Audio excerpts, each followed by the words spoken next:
जय जिनेंद्र। मेरा नाम पारस जैन है। हम यहाँ धनसन एड्यूमार्ट की तरफ से आज जैन अध्यात्म, ध्यान एवं योग इस विषय पर जैन तथ्यों को प्रमाण सहित प्रस्तुत करेंगे, पढ़ेंगे।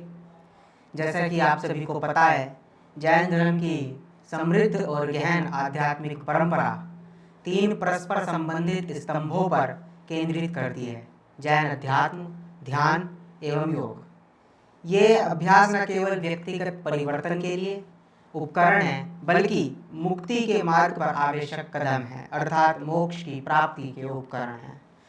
जैन आध्यात्मिकता गहन अनुशासन, अहिंसा और आत्म साक्षात्कार का मार्ग है। जैन परंपरा में ध्यान और योग केवल तकनीक नहीं है, बल्कि मुक्ति की ओर आजीवन यात्रा में आवश्यक तत्व हैं। ये अभ्यासकर्ता को अहंकार से ऊपर उठने, कर्म बंधन को कम करने और आत्मा की सहज पवित्रता को जगाने में मदद करते हैं। आइए हम भगवान महावीर के शब्दों को याद करते हुए आज की कक्षा को प्रारंभ करते हैं। भगवान महावीर कहते हैं, जो सभी जीवित प्राणियों, चल और अचल के प्रति समानता का दृष्टिकोण विकसित करता है, वह मुक्ति प्राप्त कर सकता है। सर्वप्रथम हम बात प्रारंभ करते हैं जैन अध्यात्म से। अध्यात्म शब्द का अर्थ होता है अधि प्लस आत्मा, अर्थात अध्यात्म। अधि मतलब ऊपर या जिसके बारे में हम बात कर रहे हैं उससे संबंधित। आत्म मतलब आत्मा। तो अध्यात्म का मतलब हुआ जो आत्मा के ऊपर आधारित है या आत्मा का विषय है, वह अध्यात्म है। अब जैसे कोई चर्चा कर रहे हैं आत्मा की, तो आत्मा पर आधारित चर्चा कहलाएगी आध्यात्मिक चर्चा। आत्मा से आधारित हमने कोई चित्र बनाया तो कहलाएगा आध्यात्मिक चित्र। आत्मा को आधार बनाकर हम अध्ययन अध्यापन कर रहे हैं तो आध्यात्मिक अध्ययन अध्यापन।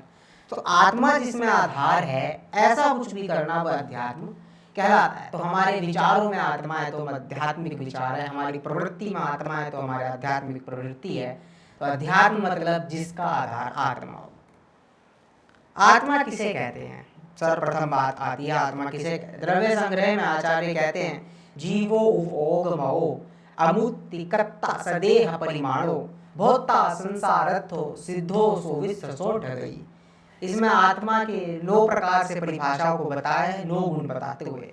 सर्वप्रथम जीव, कि जो 10 प्राणों से जीवित दिखाई देता है उसे आत्मा कहते हैं। उपयोगमय, जो ज्ञान दर्शन वाला, जानने देखने वाला दिखाई दे रहा है, उसको आत्मा कहते हैं। अमूर्तिक, अमूर्ति अर्थात अमूर्तिक, जो इंद्रियों के विषयों से ग्रहण नहीं हो रहा है, इंद्रियों के माध्यम से जिसकी पहचान नहीं हो रही है, उसको आत्मा कहते हैं।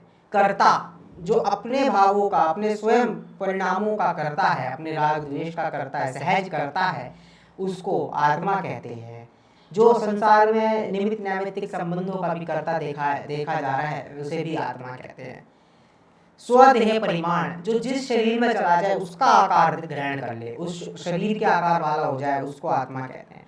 भोक्ता, जो समस्त राग द्वेष आदि भावों को भोग रहा है, अपने क्रोध को भोग रहा है, मान को भोग रहा है, सहज होकर भोग रहा है, उन सबको भोगता है, उसको आत्मा कहते हैं। संसार स्थित, जो संसार में स्थित है वे भी, और जो संसार में स्थित नहीं है वे भी आत्मा कहला रहे। संसार में स्थित वाले भी, और 8वां सिद्ध, जो इस संसार से निकल गए वे भी। और दूसरी बात, जो सिद्ध स्वभाव वाले हैं, जिनका स्वभाव सिद्ध रूप है, उन्हें आत्मा कहते हैं। ऊर्ध्व गमनत्व, जो ऊपर की ओर, जिसका स्वभाव है ऊपर की ओर ही जाना, जैसे अग्नि का स्वभाव है ऊपर की ओर ही निकलती है। तो जब शरीर में से देह विलय होता है, देह छूटती है, आत्मा इसमें से निकलती है, तो आत्मा ऊपर की ओर ही गमन करती है। तो ये सारी विशेषण, ये सारी विशेष इन सबका विशेष आत्मा है। ये आत्मा का स्वरूप यहाँ पर बताया गया है। आत्मा के प्रकार देखें तो मूलतः 2 प्रकार होते हैं, संसारी और मुक्त। तो संसारिणो मुक्ताश्च, ऐसा सूत्र आया है। संसारी, जो मनुष्य आदि गति रूप संसार में रह रहे हैं, उन्हें संसारी जीव कहते हैं। और मुक्त, जो संसार को छोड़कर सिद्ध शिला पर हैं, जो मोक्ष प्राप्त कर चुके हैं, उन्हें मुक्त जीव कहते हैं। अवस्था की अपेक्षा बात करें तो आत्मा के 3 प्रकार हैं। सर्वप्रथम बहिरात्मा, अर्थात बाहरी आत्मा, जिसका उपयोग ज्ञान दर्शन सिर्फ बाहर में लगा हुआ है, जिसका पूरा का पूरा फोकस बाहर में है कि ये क्या कर रहा है, वो क्या कर रहा है, ये क्या कर रहा है, वो क्या कर रहा है। परिभाषा को देखें तो जो आत्मा विषयों अर्थात इंद्रिय सुखों, शरीर, पदार्थों या बाह्य जगत से तादात्म्य रखती है, कि उसे अपना मानती है, कि यही मैं हूँ, शरीर में हूँ, मैं शरीर काला तो मैं काला, शरीर पतला तो मैं पतला, शरीर मोटा तो मैं मोटा, गुस्सा आ रहा है तो मैं क्रोधी, इस प्रकार की मान्यता रखने वाला बहिरात्मा है। स्थिति, यह आत्मा अपनी पहचान शरीर, इंद्रियां, मन, अहंकार आदि से कराती है। लक्षण कैसे देखेंगे इसका? विषयों की ओर आकर्षण होगा, मोह, राग, द्वेष, भ्रम इत्यादि जितने पर से संबंधित रखने वाले भाव हैं वे सभी इसकी पहचान के लक्षण हैं। उदाहरण, जब कोई व्यक्ति मैं शरीर हूँ, मेरा नाम ही मैं हूँ ऐसा मानता है, तब वह बहिरात्मा की अवस्था में होता है। दूसरा है अंतरात्मा, मतलब भीतर की आत्मा, जो वास्तविक आत्मा है, जिसकी दृष्टि उसकी तरफ है। देखिए परिभाषा, आत्मा जो बाह्य विषयों से हटकर स्वयं की ओर उन्मुख होती है, आत्मचिंतन और आत्मनिरीक्षण की अवस्था में होती है, उसको अंतरात्मा कहते हैं। निरंतर अपना अवलोकन करना चाहती है। उसकी क्या स्थिति होती है? साधक आत्मा होती है, जो आत्मा की प्रकृति को जानने की ओर अग्रसर है। निरंतर स्वाध्याय में लेना सिर्फ एक ही बात पर डिपेंड है कि मुझे आत्मा को जानना है। लक्षण कैसे पहचानेंगे? जो विवेकी है, संयमी है, आत्म नियंत्रण है, उसके अंदर ध्यान करता है, वह अंतरात्मा। उदाहरण, जब कोई व्यक्ति आत्मचिंतन करता है, पाप पुण्य के फल को समझता है या मोक्ष की ओर कदम बढ़ाता है, वह अंतरात्मा की अवस्था है। अगला है परमात्मा, तीसरे नंबर की अवस्था। परिभाषा, पूर्ण रूपेण शुद्ध ज्ञानी मुक्त आत्मा, कर्मों से रहित सिद्ध अवस्था में स्थित आत्मा। परमात्मा दो प्रकार के, सकल परमात्मा, विकल परमात्मा। जो भी संसार में जिनके शरीर दिखाई दे रहा है ऐसे अनंत, वे सकल परमात्मा है, और जो केवल ज्ञान के साथ सिद्ध शिला पर शरीर को छोड़ दिया, संसार को छोड़ दिया, वे सभी विकल परमात्मा है। स्थिति, मोक्ष प्राप्त आत्मा, चाहे वो संसार मुक्त चाहे देह मुक्त, उन्होंने पूरे अपने राग द्वेष से मुक्ति प्राप्त कर ली है, वे परमात्मा कहला रहे हैं। लक्षण उनके अनंत ज्ञान, अनंत दर्शन, अनंत सुख और अनंत वीर्य अर्थात अनंत शक्ति जिनके प्रकट हो गई है। उदाहरण, अरिहंत और सिद्ध आत्माएं परमात्मा की अवस्था में होती हैं। अध्यात्म का फल यहाँ पर बता रहे हैं, शांति और संतोष, ये सबसे पहले अध्यात्म का फल है। आत्मज्ञान, कर्म क्षय, विवेक और वैराग्य की वृद्धि, अहिंसा, करुणा और समत्व की भावना। छठा, मोक्ष या कैवल्य, अध्यात्म से मोक्ष और कैवल्य की प्राप्ति होती है। इन सब का यहाँ पर मैंने अच्छे से ये दे रखा है, अंदर इनके सब पॉइंट्स, उनको आप पढ़ के समझ सकते हैं। अब बात करते हो तो बात हुई अध्यात्म की, अब बात करते हैं अध्यात्म को पाने वाले ध्यान करते हैं, तो वे ध्यान कैसा है? तत्वार्थ सूत्र में कहा है, एकाग्र चिंता निरोधो ध्यानम, अर्थात स्वरूप की एकाग्रता पूर्वक पर पदार्थों व भावों के चिंतन का निरोध ही ध्यान है। ध्यान के चार प्रकार हैं, आर्त ध्यान, रौद्र ध्यान, धर्म ध्यान और शुक्ल ध्यान। इनको हम यहाँ एक एक को देखते हैं। आर्त ध्यान किसे कहते हैं?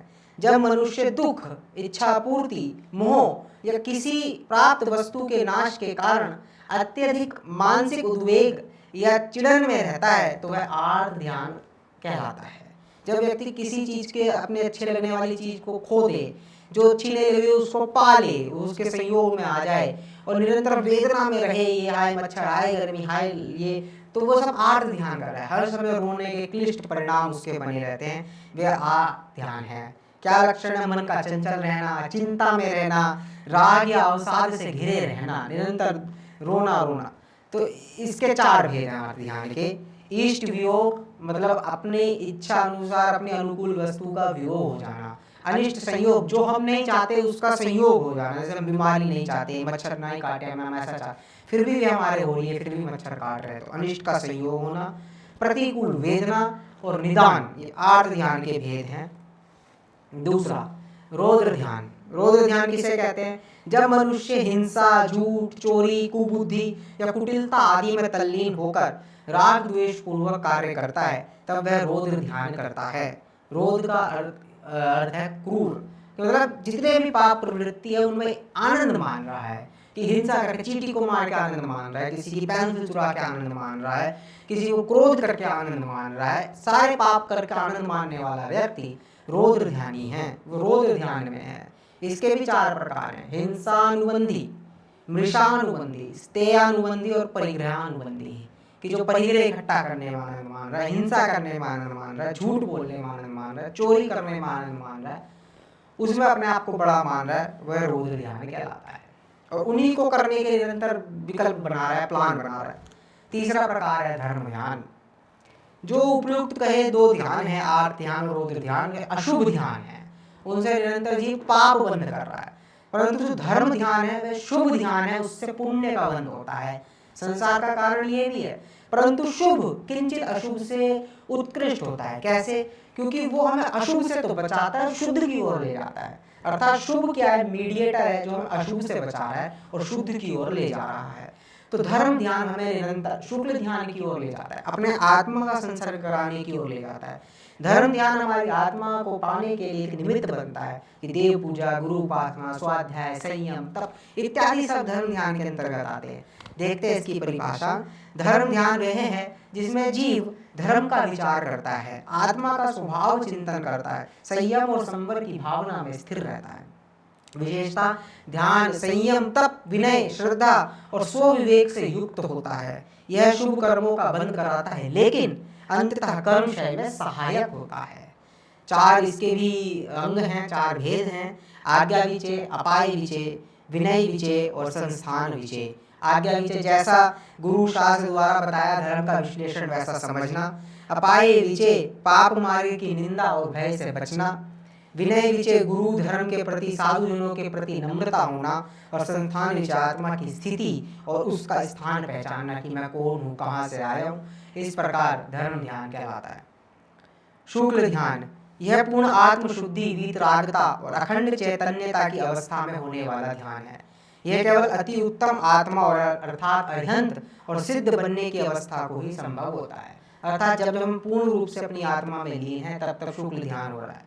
शुक्ल का अर्थ है शुद्ध, उज्ज्वल, निष्कलंक। इसकी चार अवस्थाएं हैं: पृथकत वितर्क सविचार, अपृथकत वितर्क अविचार, सूक्ष्म क्रिया प्रतिपाती, व्यूपरत क्रिया निवृत्ति। इनके बारे में विशेष हम कभी ध्यान पर पूरा एक अलग से बनाएंगे, हम आपको पढ़ेंगे। ध्यान के प्रमुख फल: कर्मक्षय, चित्त की शुद्धि और स्थिरता, आत्मिक अनुभूति और आत्मदर्शन, मोक्ष मार्ग की सिद्धि, नरक गति एवं बंधन से बचाव, स्वास्थ्य लाभ, ये सब ध्यान के प्रमुख फल हैं। अब बात करते हैं उपयोग की। जैसे हमने कहा शुभ भाव, अशुभ भाव, शुभ पुण्य, शुभ से पुण्य, अशुभ से पाप, तो ये सब क्या हैं? ये उपयोग के भेद हैं। जब जीव अपने उपयोग, अपने ज्ञान दर्शन को परद्रव्य में जानने में लगाता है तो शुभ और अशुभ होता है, और जब अपने में जानने में लगाता है तो शुद्ध उपयोग होता है कि अपना उपयोग अपने में किया, अपना इस्तेमाल अपने में किया, जो मेरी वस्तु से मैंने अपने में लगाया तो शुद्ध है, कोई मिलावट नहीं करी मैंने, स्व में पर की और पर में स्व की। और जब हम मिलावट कर रहे हैं, अपने ज्ञान दर्शन से पर को जानने में लगा रहे हैं, पर से संबंध बना रहे हैं, उसको अपना मान रहे हैं, फिर उसमें हमारे कषाय के अनुसार जैसे भाव हो रहे हैं उस अनुसार शुभ और अशुभ भाव होते हैं, जैसी हमारी लेशा प्ररूपित हो रही है। तो उपयोग किसे कहते हैं? उपयोग आत्मा की ज्ञान और दर्शन की क्रिया को कहते हैं। अर्थात आत्मा जब जानने या देखने की क्रिया में प्रवृत्त होती है तो उसे उपयोग कहा जाता है। अब अपने इस उपयोग से पर को जान रहा है, पर को देख रहा है, उसमें प्रवृत्त हो रहा है तो वह शुभ और अशुभ हो रहा है, और जब वह स्व में प्रवृत्त हो रहा है, अपने आप को जानकर देखकर, तो वह शुद्ध उपयोग हो रहा है। उदाहरण, जैसे दीपक का लक्षण है प्रकाश देना, वैसे ही आत्मा का लक्षण है उपयोग, जानना और देखना। जैसे दीपक बिना किसी बाहरी प्रेरणा के स्वाभाविक रूप से प्रकाश देता है, वैसे ही आत्मा स्वभाव से ज्ञाता दृष्टा होती है, स्व को भी जानती है और पर को भी जानती है। परंतु जीव उपयोग पर में लगाकर पर में ही प्रवृत्त हो रहा है तो वह शुभ और अशुभ कर रहा है, और जब वह अपने आप को जानकर अपने आप में ही लीन हो रहा है तो वह शुद्ध उपयोग कर रहा है। उपयोग के दो प्रकार: ज्ञानोपयोग और दर्शनोपयोग। ज्ञानोपयोग अर्थात जब आत्मा जानने की क्रिया में होती है, जैसे श्रुति ज्ञान, मति ज्ञान आदि, तो ज्ञानोपयोग है। दर्शनोपयोग जब आत्मा देखने की अवस्था में होती है, चक्षु दर्शन आदि। एक तरीके से हम समझे जैसे हम कमरे में घुसे और सामान्य अवलोकन, क्या कमरा है, अलमारी है, एक है, तो वो दर्शनोपयोग है। और हम जब उसकी डिटेल में जा रहे हैं, रसोई घर में गए और वहाँ देखा चींटियाँ चल रही हैं, तो ठीक है, दर्शनोपयोग, रसोई में चींटियाँ हैं, परंतु कितनी हैं, कैसी हैं, काली है, लाल है, क्या खा रही हैं, कहाँ जा रही हैं, कहाँ से आ रही हैं, ये सब चर्चा जब प्रारंभ हो जाती है तो वो ज्ञानोपयोग, उसको विशेष जानने की इच्छा हो रही है। सामान्य अवलोकन दर्शनोपयोग, विशेष जानने का ज्ञानोपयोग। यह छद्मस्तों को क्रम से हो रहा है, पहले दर्शनोपयोग फिर ज्ञानोपयोग। उपयोग के तीन प्रकार: भाव अपेक्षा। अशुभ उपयोग की बात करते हैं सबसे पहले। परिभाषा: जब आत्मा की चेतना क्रोध, मान, माया, लोभ, हिंसा, असत्य आदि दोषपूर्ण भावों की ओर प्रवृत्त होती है तो वह अशुभ उपयोग कहलाता है। परिणाम इसमें कैसे होते हैं? अशुभ कर्मों अर्थात पाप कर्मों का बंध होता है, जैसे नरक और तिर्यज गति के बंध। उदाहरण जैसे क्रोध करना, किसी को मारने की इच्छा करना, धोखा देना, छल करना। प्रकृति इसमें निग्रह आत्मक और हिंसक प्रवृत्ति होती है। अति कषायवान जीव होता है जब अशुभ उपयोग में होता है। अति लालच, अति मोह, अति राग, अति क्रोध, अति मान, ये सब इसमें होते हैं शुभ उपयोग। जब आत्मा की चेतना दान, शील, तप, सेवा, मैत्री आदि सद्गुणों की ओर प्रवृत्त होती है तो उसे शुभ उपयोग कहते हैं। शुभ कर्म अर्थात पुण्य कर्मों का बंध होता है, जैसे मनुष्य और देवगति का बंध। उदाहरण के लिए दान देना, संयम से रहना, करुणा भाव रखना इत्यादि शुभ उपयोग के उदाहरण हैं। इसमें मनुष्य की प्रकृति, व्यक्ति की प्रकृति सत्वगुणी, अहिंसात्मक, लेकिन अभी भी कर्म बंधन का कारण है, क्योंकि शुभ है, पुण्य का बंध करा रहा है। तीसरा प्रकार है शुद्ध उपयोग। इसकी परिभाषा, जब आत्मा अपने शुद्ध स्वरूप में स्थित होकर केवल आत्मचिंतन करती है, बिना किसी राग द्वेष या बाह्य विषयों की ओर प्रवृत्त हुए, तब वह शुद्ध उपयोग कहलाता है। परिभाषा दूसरी, इसमें कोई नया कर्म बंध नहीं होता और पहले के बंधे हुए कर्म भी क्षीण होते जाते हैं। यह मोक्ष मार्ग का सीधा साधन है। उदाहरण केवल ज्ञान की दशा, ध्यान में स्थित आत्मदर्शन। प्रकृति कैसी है व्यक्ति की? निर्लिप्त, कर्म रहित, आत्मनिष्ठ, परद्रव्यों से निर्लिप्त है। भेद विज्ञान,